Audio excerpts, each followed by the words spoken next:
ಮಿತ್ರ ನಮಸ್ಕಾರ. ರಘುಟೆಕ್ ಚಾನಲ್ಗೆ ತಮಗೆ ಪ್ರೀತಿಯ ಸ್ವಾಗತ. ಇವತ್ತು ನಾವು ತಿಳಿಯೋಣ ಹೇಗೆ HRMS 2.0ದಲ್ಲಿ ನೀವು ಟೈಮ್ ಬಾಂಡನ್ನು ಅಪ್ಲೈ ಮಾಡಿರ್ತೀರಾ. ಸೊ ಅಲ್ಲಿ ಅಪ್ಡೇಟ್ ಮಾಡಿರ್ತಕ್ಕಂಥದ್ದು ಆಗಿರುತ್ತೆ. ಸೊ ಅದು ನೀವು ಸ್ಯಾಲ್ರಿನಲ್ಲೂ ಕೂಡ ತಗೊಳ್ತಾ ಇರ್ತೀರಾ. ಹಾಗಾದರೆ ಅರಿಯರ್ಸು ಹೇಗಪ್ಪ ನಾವು ತಗೊಳ್ಳೋದು? HRMS 2.0ದಲ್ಲಿ ಈ ಒಂದು ಟೈಮ್ ಬಾಂಡಿಗೆ ಸಂಬಂಧಪಟ್ಟಿರ್ತಕ್ಕಂಥ ಅರಿಯರ್ಸು ನಿಮಗೆ ತಗೊಳ್ಳೋದಕ್ಕೆ ಆಗೋದಿಲ್ಲ. ಅದಕ್ಕೋಸ್ಕರ ನಾವೇನು ಮಾಡಬೇಕು, ಹಳೆ ಮೆಥಡನ್ನೇ ಇಲ್ಲಿ ಯೂಸ್ ಮಾಡಬೇಕಾಗತ್ತೆ.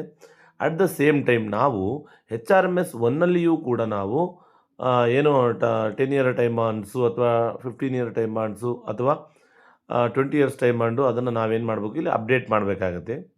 ಅದಾದಮೇಲೆ ನಾವು ಅರಿಯರ್ಸನ್ನು ಮಾಡ್ಕೋಬೇಕಾಗುತ್ತೆ. ಆ ಎರಡನ್ನೂ ಕೂಡ ಹೇಗೆ ಅಪ್ಡೇಟ್ ಮಾಡೋದು ಮತ್ತು ಹೇಗೆ ಅರಿಯರ್ಸ್ ಮಾಡ್ಕೊಳ್ಳೋದು ಎರಡನ್ನೂ ಕೂಡ ಈ ವಿಡಿಯೋದಲ್ಲಿ ನೋಡೋಣ ಬನ್ನಿ. ಈಗ ಬಂದ್ಬಿಟ್ಟು HRMS 1ನಲ್ಲಿ ಇಲ್ಲಿ ಪ್ರಮೋಷನ್ ಅಂತ ಇದೆ ನೋಡಿ. ಸೊ ಪ್ರಮೋಷನಲ್ಲಿ ಮತ್ತೆ ಮೊದಲನೇ ಆಪ್ಷನ್ನೇ ಮತ್ತೆ ಪ್ರಮೋಷನ್ ಅಂತ ಇದೆ.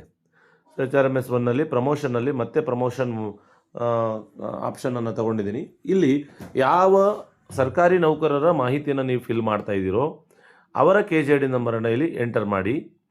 ಮುಂದೆಗಡೆ ಕಾಣ್ತಾ ಇರ್ತಕ್ಕಂಥ ನಿಮಗೆ ಗೆಟ್ ಬಟನ್ ಇದೆ, ಅದರ ಮೇಲೆ ಕ್ಲಿಕ್ ಮಾಡಿ. ಕ್ಲಿಕ್ ಮಾಡಿದರೆ ನಿಮಗೆ ಅವರ ಬೇಸಿಕ್ ಇನ್ಫಾರ್ಮೇಷನ್ಸ್ಗಳು ನಿಮಗೆ ಇಲ್ಲಿ ಕಾಣಿಸ್ಕೊಳ್ತವೆ.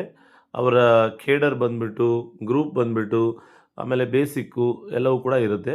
ಸೊ ಇಲ್ಲಿ ನೀವು ಓಕೆ, ಈಗ ನೀವು ಮಾಡ್ತಿರ್ತೀರ, ನಿಮ್ಮ ಬೇಸಿಕ್ಕು ನಿಜವಾದ ಬೇಸಿಕ್ಕಿಗಿಂತ ಕಡಿಮೆ ತೋರಿಸ್ತಾ ಇರ್ಬೋದು ಇಲ್ಲಿ. ಸೊ ಅದನ್ನೆಲ್ಲ ನೀವು ಒಮ್ಮೆ ನೋಡ್ಕೊಳ್ಳಿ. ಕಡಿಮೆ ತೋರಿಸ್ತಾ ಇದ್ದರೆ ಅದನ್ನು ಸರಿಪಡಿಸ್ಕೊಳ್ಳಿ. ಇಲ್ಲ ಅಂತ ಹೇಳಿದ್ರೆ ಹಾಗೆ ಅಪ್ಲೈ ಮಾಡಿದ್ರು ನಡೆಯುತ್ತೆ. ಕೆಲವು ಸಲ ಅಕ್ಸೆಪ್ಟ್ ಆಗುತ್ತೆ. ಇಲ್ಲ ಅಂತೇಳಿ ರಿಮಾರ್ಕ್ಸ್ ಬಂದುಬಿಟ್ಟು ನಿಮ್ಮದು ಬೇಸಿಕ್ಕು ಪ್ರೆಸೆಂಟ್ ಬೇಸಿಕ್ ಸರಿ ಇಲ್ಲ ಅಂತಲೂ ಬರ್ಬೋದು. ಸೊ ಅದನ್ನು ನೀವು ಒಮ್ಮೆ ಸರಿಪಡಿಸ್ಕೊಳ್ಳಿ. ಸೊ ಕೆಲವು ಸಲ ಹಳೆ ಬೇಸಿಕ್ ಇದ್ರೂ ರೇಟ್ ಆಫ್ ಇನ್ಕ್ರಿಮೆಂಟ್ ಒಂದೇ ಇರೋದ್ರಿಂದ ನೀವು ತಗೋಬೋದು, ಏನು ಸಮಸ್ಯೆ ಇಲ್ಲ. ಸೊ ಈಗ ನಮ್ಮದು ಬೇಸಿಕ್ಕು ಕರೆಕ್ಟಾಗೇ ಇದೆ, ಹಾಗಾಗಿ ನಾನು ಅಪ್ಲೈ ಮಾಡ್ತಾಯಿದ್ದೀನಿ. ಸೊ ನೋಡಿ, ಟೈಪ್ ಬಂದುಬಿಟ್ಟು ನೀವು ಯಾವುದು ಟೈಪ್ ತೊಗೊಳ್ತೀರಾ ಇಲ್ಲಿ, ಜಸ್ಟ್ ವೆಯ್ಟ್ ಸೆಲೆಕ್ಟ್ ಮಾಡ್ತಾಯಿದ್ದೀನಿ. 20 ಇಯರ್ಸ್ ಟೈಮ್ ಬಾಂಡ್ ಅಂತ ತೊಗೊಳ್ತಾ ಇದ್ದೀನಿ. ಸೊ ಅದು ಮತ್ಬಿಟ್ಟು ಕೇಡರು ತಾನಾಗೇ ಬರುತ್ತೆ. ತದನಂತರ ಎಫೆಕ್ಟ್ ಡೇಟ್ ಅಂತ ಕಾಣಿಸ್ತಾ ಇದೆ ನಮಗೆ. ಎಫೆಕ್ಟ್ ಡೇಟನ್ನು ನೀವು ಎಂಟ್ರಿ ಮಾಡಿ. ಎಫೆಕ್ಟ್ ಡೇಟನ್ನು ನೀವು ಸರಿಯಾಗಿ ಎಂಟ್ರಿ ಮಾಡಿ. ಅದಾದಮೇಲೆ ಓಕೆ, ಎಫೆಕ್ಟ್ ಡೇಟು ನಿಮ್ಮ ಆರ್ಡ್ರ್ನಲ್ಲಿ ಬಂದಿರುತ್ತೆ ನೋಡಿರಿ. ನಿಮ್ಮ ಮೇಲಧಿಕಾರಿಗಳು ಮಾಡಿರ್ತಕ್ಕಂಥ ಆರ್ಡ್ರ್ ಇದೆಯಲ್ಲ, ಆ ಆರ್ಡ್ರಲ್ಲಿ ನಿಮ್ಮ ಡೇಟ್ ಇದೆ. ಆ ಡೇಟನ್ನು ಸರಿಯಾಗಿ ಜಾರಿಗೆ ಬರುವ ದಿನಾಂಕ ಅಂತ ಬಂದಿರುತ್ತೆ. ಸೊ ಅದನ್ನು ತಗೊಳ್ಳಿ, ಅದನ್ನು ಕೊಟ್ಟು ಕ್ಲೋಸ್ ಕೊಡಿ. ಇಲ್ಲಿ ಬಂದುಬಿಟ್ಟು ಕ್ಯಾಟಗರಿ ಇರುತ್ತೆ, ಅದನ್ನು ತಗೊಳ್ಳಿ. ನಮ್ಮದು C ಗ್ರೂಪ್ ಆಗಿರುತ್ತೆ. ಸೊ C ಗ್ರೂಪ್ ಅಂತ ಕೊಡ್ತಾಯಿದ್ದೀನಿ. A ಗ್ರೂಪ್ ಆದರೆ A, B ಯಾವುದಿರುತ್ತೋ ನಿಮ್ಮ ಗ್ರೂಪನ್ನು ನೀವಿಲ್ಲಿ ಸೆಲೆಕ್ಟ್ ಮಾಡ್ಕೋಬೇಕಾಗತ್ತೆ. ತದನಂತರ new pay scale. New pay scale ಏನು, ಆಲ್ರೆಡಿ ಅದೇ ಪೇ ಸ್ಕೇಲ್ ಇದ್ದರೆ ಅದೇ ಪೇ ಸ್ಕೇಲ್ ತೊಗೊಳ್ಳಿ. ಇಲ್ಲ ಅಲ್ಲಿ ನಿಮಗೆ ಆರ್ಡ್ರ್ನಲ್ಲೇ ಕೊಟ್ಟಿರ್ತಾರೆ, ನಿಮ್ಗೆ ಯಾವ ಪೇ ಸ್ಕೇಲಿಂದ ಯಾವ ಪೇ ಸ್ಕೇಲ್ವರೆಗೂ ಇದೆ ಮತ್ತು ಬೇಸಿಕ್ಕು ಎಲ್ಲ ಇನ್ಫಾರ್ಮೇಷನ್ ಅಲ್ಲಿರುತ್ತೆ. ಸೊ ಅದನ್ನು ಒಮ್ಮೆ ನೋಡ್ಕೊಳ್ಳಿ. ಅದಾದಮೇಲೆ ಹೀಗೇ ಇಲ್ಲಿರ್ತಕ್ಕಂಥ ಮಾಹಿತಿಗಳನ್ನು ತಗೊಳ್ಳಿ. ಆಮೇಲೆ ಹಳೆಯ ಬೇಸಿಕ್ಕಿಗೂ ಹೊಸ ಬೇಸಿಕ್ಕಿಗೂ ನಿಮ್ಗೆ ಚೇಂಜ್ ಆಗಿರೋದನ್ನು ನೀವು ಗಮನಿಸ್ತಾ ಇದ್ದೀರಾ. ಅಲ್ಲಿ 92,200 ಇದೆ. ಸೊ ಇಲ್ಲಿ ಬಂದ್ಬಿಟ್ಟು 94,800 ಅಂದರೆ ಚೇಂಜ್ ಆಗಿದೆ. ಒಂದು ಇನ್ಕ್ರಿಮೆಂಟು ಹೆಚ್ಚಾಗಿದೆ ಬೇಸಿಕಲ್ಲಿ, ಅದನ್ನು ಒಮ್ಮೆ ನೋಡ್ಕೊಳ್ಳಿ. ಸೊ ನೆಕ್ಸ್ಟ್ ಇನ್ಕ್ರಿಮೆಂಟ್ ಡೇಟನ್ನು ಕೂಡ ಅಲ್ಲಿ ಕಾಣಿಸ್ಕೊಳ್ತಾ ಇರುತ್ತೆ. ಅದನ್ನು ಒಮ್ಮೆ ನೋಡಿ, ಸರಿಯಾಗಿದ್ದರೆ ನೋಡಿ, ಇಲ್ಲ ಅಂತ ಹೇಳಿದ್ರೆ ಅದನ್ನು ಬದಲಾವಣೆ ಮಾಡ್ಕೋಬೇಕಾಗತ್ತೆ ನೀವು ಇನ್ಕ್ರಿಮೆಂಟ್ ಇದರಲ್ಲಿ. ಓಕೆ, ಜಿಯೋ ನಂಬರ್ ಅಂದರೆ ಆರ್ಡ್ರ್ ನಂಬರ್ ಇದೆಯಲ್ಲ, ಆರ್ಡ್ರ್ ನಂಬರ್ ಹಾಕಿ. ಅಲ್ಲಿ ಮುಂದೆಗಡೆ ಆರ್ಡರ್ ಜಿಯೋ ಅಂತ ಹೇಳಿದ್ರೆ ಗೌರ್ಮೆಂಟ್ ಆರ್ಡ್ರ್ ಅಂತ. ಸೊ ಆರ್ಡ್ರ್ ನಂಬರನ್ನು ಸರಿಯಾಗಿ ನಿಮ್ಮ ಎದುರುಗಡೆ ಇಟ್ಕೊಂಡು ಅದನ್ನು ಸರಿಯಾಗಿ ಫಿಲಪ್ ಮಾಡಬೇಕಾಗತ್ತೆ. ಓಕೆ, ಅದರ ಡೇಟನ್ನು, ಆ ಆರ್ಡರ್ ಡೇಟ್ ಇದೆಯಲ್ಲ ಆ ಡೇಟನ್ನು ನೀವಿಲ್ಲಿ ಸೆಲೆಕ್ಟ್ ಮಾಡ್ಕೊಳ್ಳಿ.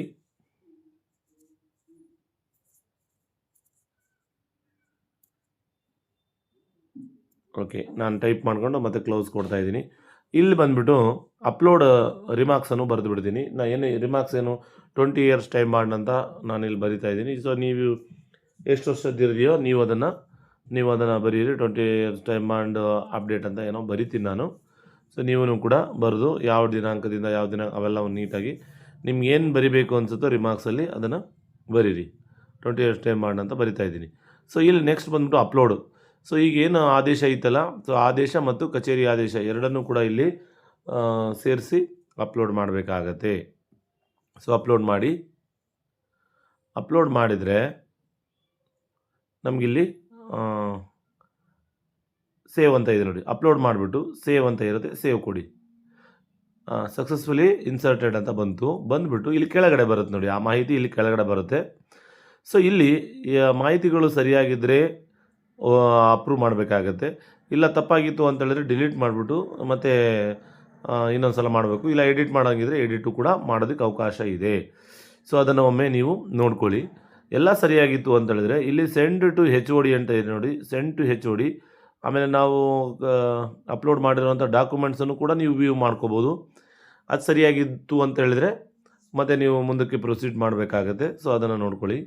ಸೊ ಈಗ ನೋಡಿ ಎಲ್ಲ ಸರಿಯಾಗಿದೆ. ಅದಕ್ಕೆ ನಾವೇನು ಮಾಡ್ತಾಯಿದ್ದೀವಿ, ಈಗ ಸೆಂಡ್ ಟು HOD ಅಂತ ಇದೆ. ಸೊ ಅದನ್ನು HOD ಅವರಿಗೆ ಸೆಂಡ್ ಮಾಡ್ತಾಯಿದ್ದೀನಿ. ಎಸ್, ಸೆಂಡ್ ಟು HOD ಅಂತ ಇದೆ.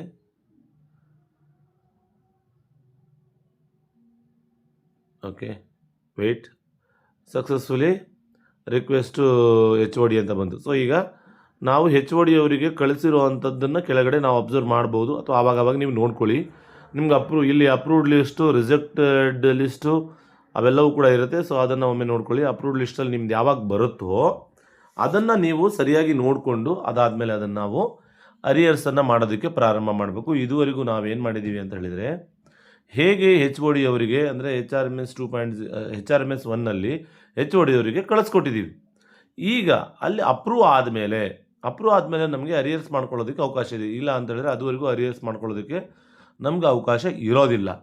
ಹಾಗಾಗಿ ನಾವೇನು ಮಾಡೋಣ, ಅರಿಯರ್ಸನ್ನು ಈಗ ಅಪ್ರೂವ್ ಆಗಿದೆ ಅಂತ ನಾವು ಅಂದ್ಕೊಂಡು ಈಗ ನೆಕ್ಸ್ಟು ಅಪ್ರೂವ್ ಆದಮೇಲೆ ಅರಿಯರ್ಸ್ ಹೇಗೆ ಮಾಡ್ಕೊಳ್ತೀರಾ ಅಂತ ನೋಡೋಣ. ಸೊ ಈಗ ನಾವು ಹೋಮ್ ಪೇಜಲ್ಲಿ ಇದ್ದೀವಿ.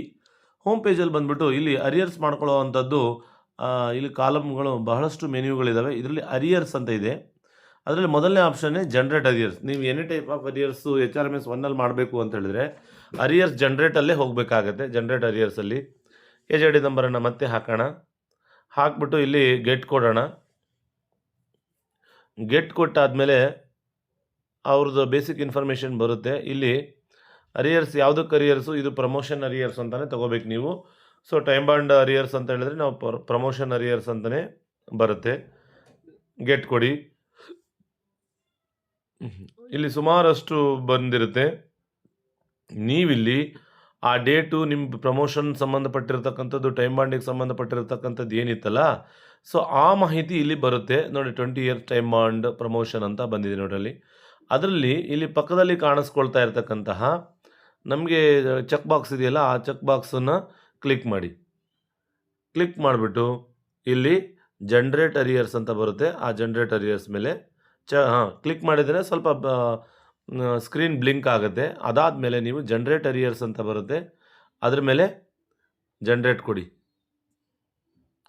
ಓಕೆ, ಪ್ರಮೋಷನ್ ಅರಿಯರ್ ಜನ್ರೇಟೆಡ್ ಸಕ್ಸಸ್ಫುಲಿ ಅಂತ ಬಂತು. ಸೊ ನೆಕ್ಸ್ಟ್ ಏನು ಮಾಡೋಣ, ಈಗ ನಾವು ಜನ್ರೇಟ್ ಅರಿಯರ್ಸ್ ಒಂದು ಸ್ಟೆಪ್ ಮಾಡಿದ್ದೀವಿ. ಸೊ ಈಗ ಮುಂದಿನ ಹಂತಕ್ಕೆ ಹೋಗೋಣ. ಹೋಮ್ ಪೇಜಿಗೆ ಹೋಗಿ ಹೋಮ್ ಮೇಲೆ ಕ್ಲಿಕ್ ಮಾಡಿ. ಹೋಮ್ ಮೇಲೆ ಕ್ಲಿಕ್ ಮಾಡಿಬಿಟ್ಟು ಇಲ್ಲಿ ಅರಿಯರ್ಸಲ್ಲೇ 3ನೇ ಆಪ್ಷನ್ ಇದೆ ನೋಡ್ರಿ, ಅರಿಯರ್ಸ್ ರಿಪೋರ್ಟ್ ಬಿಫೋರ್ ಅಪ್ರೂವಲ್ ಅಂತ. ಅದರಲ್ಲಿ ಮೇಲೆ ತೊಗೊಂಡೋದ್ರೆ ಕ್ಲಿಕ್ ಮಾಡಬೇಡಿ, ಜಸ್ಟ್ ಅದ್ರ ಮೇಲೆ ತಗೊಳ್ಳಿ. ನೀವು ತಗೊಂಡೋದ್ರೆ ಅಲ್ಲಿ ಮೊದಲನೇ ಆಪ್ಷನ್ನೇ ನಿಮಗೆ ಕಾಣಿಸ್ಕೊಳ್ಳುತ್ತೆ. ಅದನ್ನು ನೋಡಿ. ಇಲ್ಲಿ ಅರಿಯರ್ಸ್ ರಿಪೋರ್ಟ್ ಅಂತ ಇದೆ ನೋಡಿರಿ, ಅದ್ರ ಮೇಲೆ ಕ್ಲಿಕ್ ಮಾಡಿ. ಬಿಫೋರ್ ಅಪ್ರೂವಲ್ ಅಂತ ಮೊದಲನೇ ಆಪ್ಷನ್ನೇ. ಇಲ್ಲಿ ಅರಿಯರ್ಸ್ ರಿಪೋರ್ಟ್ ಬಿಫೋರ್ ಅಪ್ರೂವಲ್ ಅಂತ ಇದೆ, ಅದ್ರ ಮೇಲೆ ಕ್ಲಿಕ್ ಮಾಡಿದರೆ ಮತ್ತೆ ಮೊದಲನೇ ಆಪ್ಷನ್ನನ್ನೇ ತಗೊಳ್ಳಿ. ತಗೊಂಡಾದಮೇಲೆ ಇಲ್ಲಿ ತಿಂಗಳು ಮತ್ತು ವರ್ಷವನ್ನು ಸೆಲೆಕ್ಟ್ ಮಾಡ್ಕೊಳ್ಳೋದಕ್ಕಿದೆ. ಯಾವ ತಿಂಗಳಿನಿಂದ, ಮೊದಲನೇ ಇದೆಯಲ್ಲ, ಯಾವ ತಿಂಗಳು ಮತ್ತು ವರ್ಷ, ಪಕ್ಕದಲ್ಲಿ ವರ್ಷ ಇದೆ. ಸೊ ವರ್ಷ ನಾವು 2026 ಮಾಡ್ತಾ ಇರೋದ್ರಿಂದ ನಾನು ಅದನ್ನು ಚೇಂಜ್ ಮಾಡ್ತಾ ಇಲ್ಲ. ನಮಗೆ ಮೇದಿಂದ ಜೂನ್ ಜುಲೈವರೆಗೆ ಎಲ್ಲಿವರೆಗೂ ಇದೆಯೋ ಅಲ್ಲಿವರೆಗೂ ಕೂಡ ತೊಗೋಬೇಕಾಗತ್ತೆ. ಸೊ ಜಾರಿಗೆ ಬರುವ ದಿನಾಂಕ 29 ಅಂತ ಹಾಕಿದ್ದೆ. ಸೊ ಆ ತಿಂಗಳನ್ನು ತೊಗೊಳ್ತೀನಿ, ಯಾಕೆಂದರೆ ಇನ್ನೂ 3 ದಿನದ್ದು ಕೂಡ ನಮಗೆ ಅರಿಯರ್ಸ್ ಸಿಗುತ್ತೆ ನಮಗೆ. ಸೊ ಇಲ್ಲಿ ಬಂದುಬಿಟ್ಟು ಹೆಡ್ ಆಫ್ ಅಕೌಂಟನ್ನು ಸೆಲೆಕ್ಟ್ ಮಾಡ್ಕೊಳ್ಳಿ. ಸೆಲೆಕ್ಟ್ ಮಾಡ್ಕೊಂಡಾದಮೇಲೆ EST ಸೆಲೆಕ್ಟ್ ಮಾಡ್ಕೊಳ್ಳಿ. ಮತ್ತು ಇಲ್ಲಿ ಬಂದುಬಿಟ್ಟು ಅದನ್ನು ಕೂಡ ಪ್ರಮೋಷನ್ ಅರಿಯರ್ಸ್ ಅಂತ ತಗೊಂಡು ವ್ಯೂ ರಿಪೋರ್ಟಿಗೆ ಹೋಗಿ. ವ್ಯೂ ರಿಪೋರ್ಟ್ ಮೇಲೆ ಕ್ಲಿಕ್ ಮಾಡೋಣ. ಲೋಡಿಂಗ್ ರಿಪೋರ್ಟ್ ಆಗ್ತಾ ಇದೆ, ವೆಯ್ಟ್. ಓಕೆ, ಇಲ್ಲಿ ನಮಗೆ ಅಷ್ಟು ತಿಂಗಳ ಅರಿಯರ್ಸು ಕೂಡ ಇಲ್ಲಿ ಬಂದಿದೆ.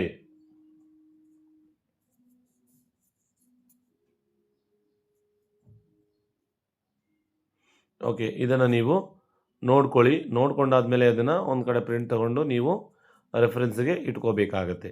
ಸೊ ಇದು ಡ್ರಾಫ್ಟನ್ನು ಮಾಡಿದ್ದೀವಿ. ಸೊ ಈಗ ನೆಕ್ಸ್ಟ್ ಏನು ಮಾಡೋದು, ಇದಾದಮೇಲೆ ಅದನ್ನು ಒಂದು ಮಾಡೋಣ. ಈಗ ಜಸ್ಟ್ ಬ್ಯಾಕ್ ಹೋಗೋಣ, ಇದನ್ನು ಪ್ರಿಂಟ್ ತಗೊಳ್ಳಿ. ಸೊ ಇದನ್ನು ಪ್ರಿಂಟ್, ಓಕೆ, ಜಸ್ಟ್ ಪ್ರಿಂಟ್ ತಗೊಳ್ಳೋಣ. 2 ಪೇಜ್ ಇದೆ, ಅದನ್ನು ನೀವು ಸೇವ್ ಮಾಡಿಕೊಂಡು ಪ್ರಿಂಟ್ ತಗೊಳ್ಳಿ. ನೆಕ್ಸ್ಟ್ ಬಂದುಬಿಟ್ಟು ಮತ್ತೆ ಬ್ಯಾಕ್ ಹೋಗೋಣ. ಬ್ಯಾಕ್ ಹೋದಾದಮೇಲೆ ಮತ್ತೆ ಹೋಮ್ ಪೇಜಿಗೆ ಹೋಗಿ, ಇದು 2ನೇ ಹಂತ ಅರಿಯರ್ಸಿಗೆ. ಅರಿಯರ್ಸ್ ಮಾಡ್ಕೊಳ್ಳೋದಕ್ಕೆ ಇದು 2ನೇ ಹಂತವಾಗಿರುತ್ತೆ. ಸೊ ಈಗ ಲಾಸ್ಟ್ ಸ್ಟೆಪ್ ಬಂದುಬಿಟ್ಟು ನಾವೀಗ ಡ್ರಾಫ್ಟ್ ಬಿಲ್ ಮಾಡಿದ್ದೀವಲ್ವಾ. ಸೊ ಈಗ ಅದನ್ನು ಏನು ಮಾಡಬೇಕು, send or approve arrear bill to K2 ಅಂತ ಇದೆ ನೋಡಿ, ಅದನ್ನು ತಗೊಳ್ಳಿ. ಕೆಳಗಡೆಯಿಂದ 3ನೇ ಆಪ್ಷನ್ನು send or approve arrears bill to K2 ಅಂತ ಬರುತ್ತೆ. ಸೊ ಇದನ್ನು ಕೂಡ ಅರಿಯರ್ಸಲ್ಲೇ ಬರುವಂಥ ಆಪ್ಷನ್ನು. ಇಲ್ಲೂ ಕೂಡ ಅಷ್ಟೇ, ಯಾವ ತಿಂಗಳಿನಿಂದ ಯಾವ ತಿಂಗಳು ಮತ್ತು ವರ್ಷ ಅದನ್ನು ನೀವು ಸರಿಯಾಗಿ ನೋಡಿಕೊಂಡು ಸೆಲೆಕ್ಟ್ ಮಾಡ್ಕೊಳ್ಳಿ. ಅದಾದಮೇಲೆ ಆಲ್ ಅಂತ ಇದೆ, ಅಲ್ಲಿನೂ ಕೂಡ ನೀವು ತಗೊಳ್ಳಿ. ಪ್ರಮೋಷನ್ ಅನ್ನೋವಂಥದ್ದನ್ನು ತಗೊಳ್ಳಿ. ಹೆಡ್ ಆಫ್ ಅಕೌಂಟು ಅದನ್ನು ತಗೊಳ್ಳಿ. ಅದಾದಮೇಲೆ EST ಬಂದ್ಬಿಟ್ಟು ನಮ್ಮ 2 ಆಗಿರುತ್ತೆ, ಖಜಾನೆಯೂ ಕೂಡ 2 ಆಗಿರುತ್ತೆ. ಗೆಟ್ ಕೊಡಿ. ಗೆಟ್ ಕೊಟ್ಟರೆ ನಿಮ್ಗೆ ಅಷ್ಟು ತಿಂಗಳ ಮಾಹಿತಿ ಇಲ್ಲಿ ಕಾಣಿಸ್ಕೊಳ್ಳುತ್ತೆ. ಎಷ್ಟು ನಿಮಗೆ ಯಾವ ತಿಂಗಳಿಂದ ಯಾವ ತಿಂಗಳವರೆಗೂ ಕೂಡ ಬಂದಿದೆ ಅನ್ನೋ ಅಂಥದ್ದು ಇಲ್ಲಿ ನಮಗೆ ಕಾಣಿಸ್ಕೊಳ್ಳುತ್ತೆ. ನೋಡಿದಾದಮೇಲೆ ಇಲ್ಲಿ 2 ಆಪ್ಷನ್ನು ಬಂದಿದೆ ನೋಡಿ, green colour, export to Excel, ಆಮೇಲೆ ಸೆಂಡ್ ಟು K2 ಅಂತ. ನೀವು ಸೆಂಡ್ ಟು K2 ಮಾಡಿ, ಕನ್ಫರ್ಮೇಷನ್ ಕೊಡಿ, ಓಕೆ ಕೊಡಿ. ಸೊ ಈಗ ಅದು K2 ನೋಡಿ ಅಪ್ರೂವಿಂಗ್ ಅಂತ ಆಗ್ತಾ ಇದೆ. ಓಕೆ, ಅಪ್ರೂವ್ ಆದಮೇಲೆ ನಮಗೆ HR ನಂಬರು ಜನರೇಟ್ ಆಗುತ್ತೆ. ಜಸ್ಟ್ ವೆಯ್ಟ್, ಅಪ್ರೂವಿಂಗಲ್ಲಿದೆ. ನೆಟ್ವರ್ಕ್ ಸಮಸ್ಯೆ ಇದ್ದಾಗ ಆ ರೀತಿ ಆಗುತ್ತೆ, ವೆಯ್ಟ್ ಮಾಡೋಣ. ಓಕೆ, ಸಮ್ ಎರರ್ ಬರ್ತಾ ಇದೆ. ಓಕೆ, ಇನ್ನೊಂದು ಸಲ. Okay, HR number has been generated and send to Khajane 2 ಅಂತ ಬಂತು. ಸೊ ಇಲ್ಲಿಗೆ ಖಜಾನೆ 2 ಅವರಿಗೆ ನಾವು ಕಳಿಸಿದ್ದೀವಿ. ಇಲ್ಲಿ ಖಜಾನೆ 2ನಲ್ಲಿ ನೀವೀಗ ಬಿಲ್ ಮಾಡ್ಕೋಬೇಕಾಗತ್ತೆ. ಅಲ್ಲಿ ಸೂಪ್ರಿಡೆಂಟ್ ಲಾಗಿನ್ ಬಂದಿರುತ್ತೆ, ಬಿಲ್ ಮಾಡ್ಕೊಳ್ಳಿ. ಇದಾಗಿತ್ತು HRMS 1ನಲ್ಲಿ ನಮಗೆ ಟೈಮ್ ಬಾಂಡ್ ಪ್ರಮೋಷನ್ಗೆ ಸಂಬಂಧಪಟ್ಟಿರ್ತಕ್ಕಂಥ ಅರಿಯರ್ಸನ್ನು ಹೇಗೆ ಅಪ್ಡೇಟ್ ಮಾಡೋದು ಮತ್ತು ಅರಿಯರ್ಸ್ ಮಾಡ್ಕೊಳ್ಳೋದು ಅಂತ. Thank you.